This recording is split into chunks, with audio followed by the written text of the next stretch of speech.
Okay, so just as usual, just to give a short introduction on some of the basic aspects of meditation practice, and then we'll do some meditation afterwards.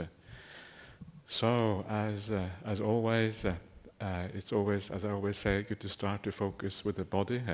Every single meditation you do, and the reason for that is because if you want mindfulness to arise, if you want to be able to be present here and now, you have to be comfortable, you have to be at ease, you have to have a sense of well-being, because the mind only likes to be in the present if it feels good in the present moment. It kind of makes sense, doesn't it? So to make the mind feel at ease, it is important first of all for the body to feel at ease. So you focus on the body, and then when everything feels very nice and easy physically, the mind tends to relax, and mindfulness tends to get established almost as a matter of course, if you are ready for that mindfulness. Sometimes you're not even ready, it doesn't happen, but that anyway is the best way of doing it, so that there's a chance for mindfulness to actually get established. So once you have established that mindfulness through just finding the ease, finding the sense of well-being inside of yourself, the other thing to do is always about the attitude to your meditation practice. It's the attitude that decides very often whether your meditation is going to be successful or not. And one of the attitudes that I like to sometimes use is this idea that when I sit down to meditate, I think that this is the destination. This is the purpose of all the other things I do in my life. The purpose is I can sit down and be peaceful here and now. When I do some work, in the monastery or somewhere else, the purpose of that work is to build up some good karma and some good feeling good about myself because I've done something positive to contribute to the monastery or contribute to the world around me. So the purpose of that is always to eventually to get myself to the meditation cushion. The purpose of eating is just to sustain the body. Okay, you might enjoy the food a bit as well, but the main purpose is to sustain the body so you can meditate afterwards. If I study the suttas or read some Buddhist literature, the purpose again is to gain inspiration and understanding for my meditation practice. Everything I do in life is geared towards the destination, which is to sit down and meditate. So when you meditate, when you're doing your meditation, you are in a sense arrived at your destination. And because you have arrived at your destination, there's no point in thinking about all the stuff which helps you to get to that point, right? So when I sit down, why should I think about the work? The work is just an aid for meditation. Why should I think about the food and all those other things? They're all just aids for meditation. So because they are aids, at that point I have arrived at the destination. I throw all that stuff away because now I'm where I want to be. So this is a nice little contemplation. I find it works quite well because it sort of shows you that all of these other things are actually irrelevant once you come to your meditation cushion, because now you are where you are supposed to be, where you want to be. And another little thing which I sometimes do, and that is derived, comes out of what I was talking about in the talk yesterday about the idea of non-self. And one of the aspects of non-self is the sense that we can't really control things, right? There's one of the inherent qualities of having a sense of I is a sense that we are in charge, we can control, we can do things in the world. This is one of the feelings that you get with the sense of I inside, that we are in charge. But actually, when you look at the world, you look at the way things work, we are only a tiny little condition. We are only a small little thing that decides on how the world around us functions. The vast majority of the things that work on the world, work on the people around us, work on even the things that we think we own, that work on all these things, we have no control over those things. So the sense of being in control, of being in charge, of being able to get things our way is completely wrong, basically. And if you think about that, then you realize that thinking about the future is derived from this delusion of control. And if you have a sense of understanding of this anatta business, that we're not really in charge, then all this thinking about the future becomes irrelevant, becomes stupid, becomes silly. It doesn't have any point to it. So you throw that out as well. And then when you throw that out, and you actually understand deep down how irrelevant it is and how it doesn't work, then, of course, this is one of the ways and one of the means for acquiring some more peace in your meditation practice. So try that, see if that works for you. Again, all of these things. The final good act of karma before we start the meditation. That's very wise. Yeah, thank you so much. Okay, from time. Okay, that's wonderful. So try those things. Try to remind yourself that now you have arrived at the destination. There's nothing really to think about right now. You arrived at the purpose for which all the other things you do in life are for this purpose of sitting down, becoming peaceful. And also remember that there is very little control of the things in the world. And because there is no control, because the uncertainty is so massive, there's no point in thinking about the future. Okay, so let's try to do some meditation together.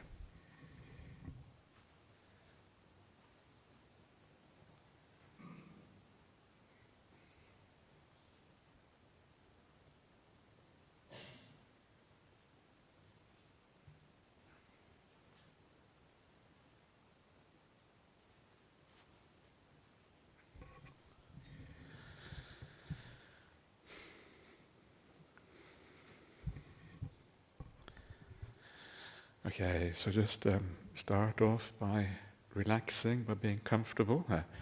Remember what I said just a minute ago about being comfortable, being at ease in the body is so important, because mindfulness will only arise when the mind is at ease here and now, when the mind finds itself of ease in the present. Otherwise, if you have pain, if you have discomfort, the mind will run away because it doesn't want to be here, because it's painful to be here. So find that ease, first of all.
So just keep on feeling your body for quite a while to make sure that it is really nice and relaxed. Keep on doing this for quite a while and see how you can deepen that sense of relaxation, that sense of well-being, going through all the parts of the body. And if there is any part which is ill at ease or not really relaxed, then make sure you have a positive attitude and wish yourself well, wish your body well, and allow it to relax in that way.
And by focusing on the body in this way, you're also developing the kindness towards yourself. And that kindness towards yourself is one of those things that is going to allow the meditation to become deeper later on.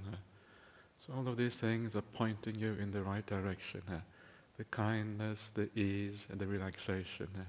And as you do this, you will find normally the mindfulness starts to arise all by itself.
and to deepen your present moment awareness, just try to remind yourself that all those other things in life, their purpose is to arrive where you are now. You are now at the destination. There's no point in thinking of those things that are pointing towards the destination. Those other things are secondary. Those are not where your mind should be. Your mind is now where you want to be, at the destination, right here, right now. And try to use that thought to put away the future and the past, put away all those other things that are far less relevant than what you're doing right now.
And as your mind gets established gradually in the present moment, just notice how nice it is, how beautiful it is, just to be aware, just to be here right now, without any kind of craving or desire or doing inside of you. All you have is the awareness and the consciousness of the present moment. That's all that is there, and just watch the beauty of just that much.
And we are now coming to the very end of this meditation.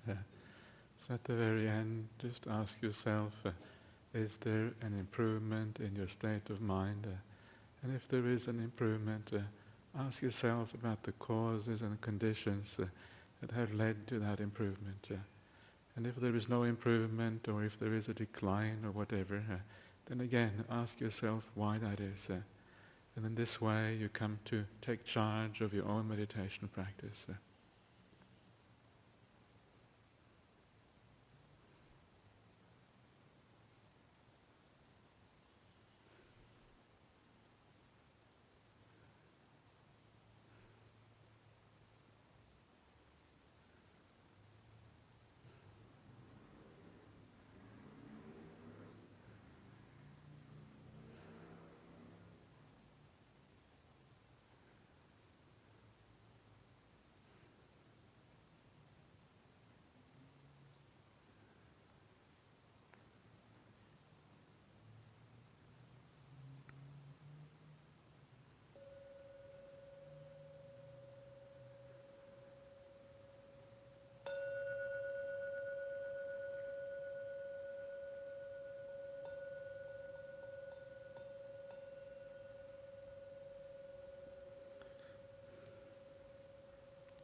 Okay, so any comments or questions or anything like that?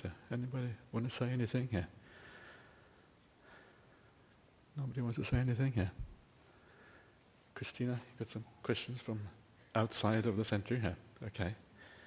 Okay, thanks. Before I go on to these other ones, anybody have anything they want to say, comments? Yes, sir.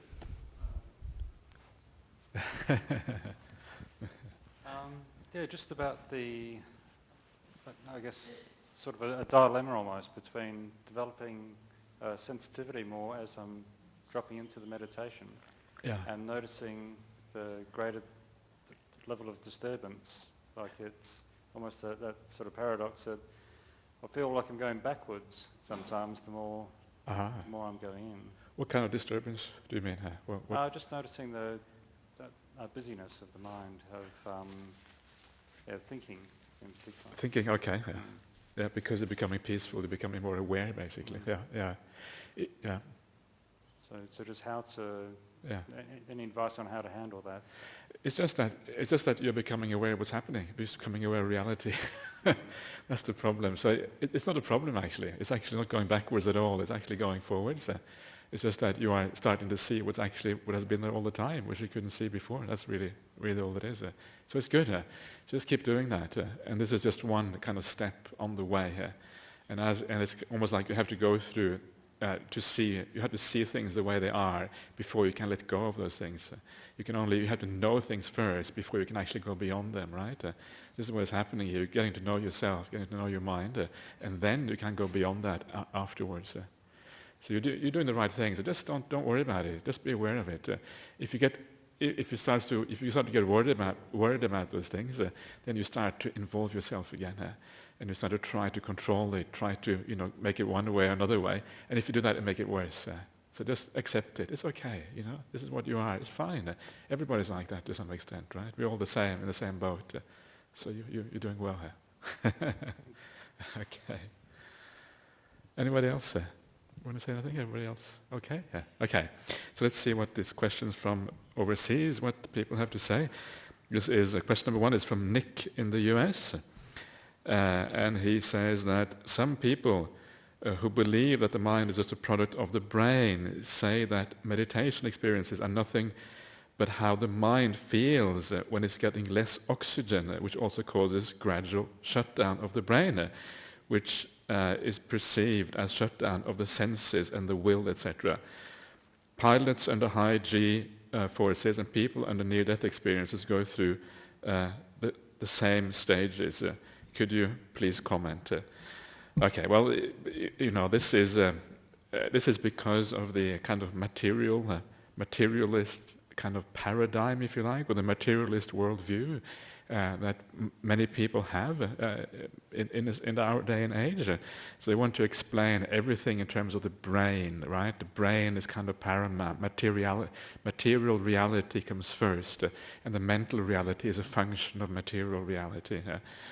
But I think that a lot of philosophers and a lot of people these days realize there's something very wrong with that way of looking at the world. The world doesn't seem to work like that. There's a lot of things which are seem to counter this thing.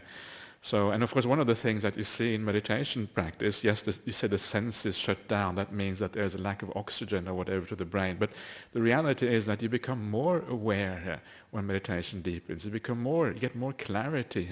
You have greater awareness of what's happening here, right? So the senses shutting down is actually a function of greater awareness. The thing that you focus on is actually, you have more clarity about that. So it doesn't really, it's not a sense of things becoming more dull or becoming kind of fading away because you're losing awareness. It's the opposite. Because you're focusing your awareness and you're becoming more aware, that enables you to leave the senses behind. So it's almost like the opposite. It sounds to me like it is the opposite thing which is happening here than what these people are actually describing here. So I think personally, I think that we are, in the world of kind of mind and mind studies and consciousness and these kind of things, I think that we are almost like at a crossroads where things are going to happen, things are going to change dramatically over the next few decades because they have to, because modern science is not able to explain the mind because the mind just doesn't make any sense from a material point of view. There was an interesting comment by someone I respect quite a lot, and he said that actually the problem is not so much that as a Buddhist you're taking on board a certain worldview, a certain metaphysic, if you like, a certain speculative position. The problem is that it's actually science. If a scientist, or not a scientist, maybe a philosopher or a secularist or whatever, if they say that the mind is a byproduct of physical properties, that is a metaphysical position. That is a speculative position, because there's absolutely no way that you can show that the mind can be a byproduct of material phenomena. There's no connection there whatsoever. It's a pure speculative position, and there's no evidence whatsoever for that. So anyway, so that I certainly, it's not, I hope that helps. That gives you a few hints about how I feel about that matter. Question number 2, this is Yuma from the USA. I generally have a strong sense of love and gratitude towards others, but I sometimes have an aversion towards metta meditation, having been burned many times. What are some of the methods I can use to arouse compassion? Okay, so maybe what you mean by burned is that you feel that you have had metta and then other people haven't reciprocated and haven't really shown any goodwill back. Is that what you mean by burned, perhaps? Not sure exactly what you mean by that, but I assume that might be the case. So remember that when you have metta for others, you don't have to go out and hug the whole world right afterwards. You don't have to kind of be super kind or super nice. You don't have to prove your metta to anyone. Your metta is something inside of yourself, and you know how to value and how to protect that metta inside of yourself by not kind of being too, going too much out there in the world and trying to kind of put it into action straight away. It's not about putting it, it comes by itself. The action happens by itself. If you have metta, you will be kinder, you will be more gentle. You don't actually have to try to do these things.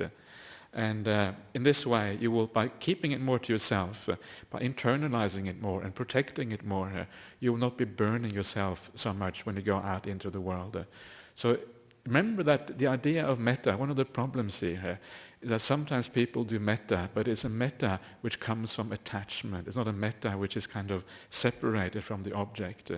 So be careful. Well, often when you do metta practice, it's good to do it towards neutral people, people you don't know. If you do it to somebody you know, you can increase the attachment. And because it increases the attachment, then afterwards you will act upon it in such a way that you might burn yourself. But if it's to a neutral person, and this is one of the things in the suttas, the way the Buddha describes metta meditation, he says you do it to a certain direction, to the northern direction.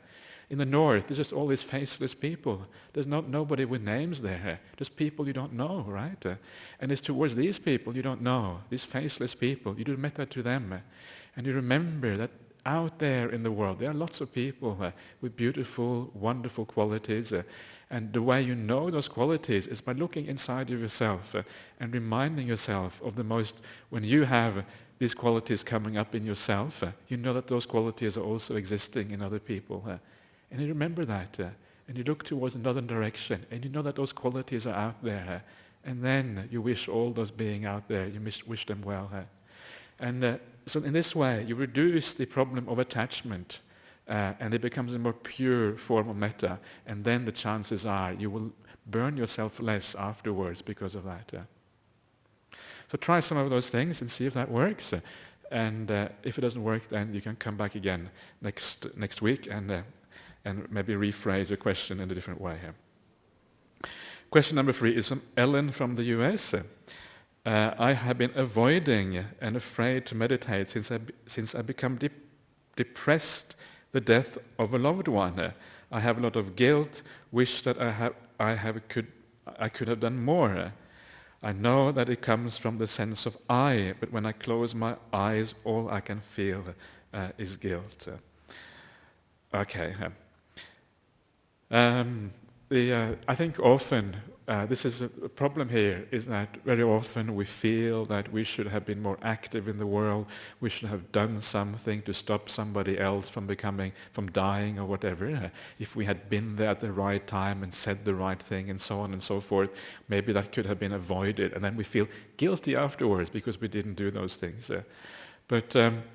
And I had actually a close friend of mine who had a son who committed suicide recently, and it's very hard for a parent when you have a child that commits suicide. So what you have to remember is that when people die for whatever reason, very often these are things way, way outside of our control. There are so many factors, so many things that influence that person and that pushes them in a certain direction. And it's, what we can do is so tiny compared to all the other impacts on that person's life. So remember that. The chances that we could have done something different is minute. Chances are very, very likely that you could have done nothing at all to change that person. So once you understand that these forces are much, much larger than you, much, much larger than any individual person, then you start to realize that it has nothing to do with you. And you have to let go and understand that what has happened is just something that happened according to natural circumstances and conditions. And then, once you can see it that way, you can forgive yourself and realize it wasn't really you. And this comes back to what I was talking about in my talk yesterday, the sense of I. The problem with the sense of I is that with the sense of I comes the feeling that you have power. You have an ability to do things in the world, right? The sense of having this will and ability to do things in the world comes with a sense of I. But that is to a very large extent, is just a delusion. Our ability to do things in the world is very, very limited. Of course, we can do a few things, but actually it is very little that we can do. Most of it is just delusion and illusion, and we can only do a tiny, tiny fraction. So understand that the chances that you would have been able to make a difference is almost non-existent. So forgive yourself, let go, it's got nothing to do with you. Somebody dies, it's nature taking its course, it's not your fault. And instead of dwelling on that, if they have died, well, remember, if I don't know how much of a Buddhist you are, but of course the Buddhist idea is that they are still going to be around somewhere, this person, right? They're still going to be, they've gone to a new place somewhere. So if they're still around, then wish them well where they are now. Say to them, may you be well and happy in your new destination.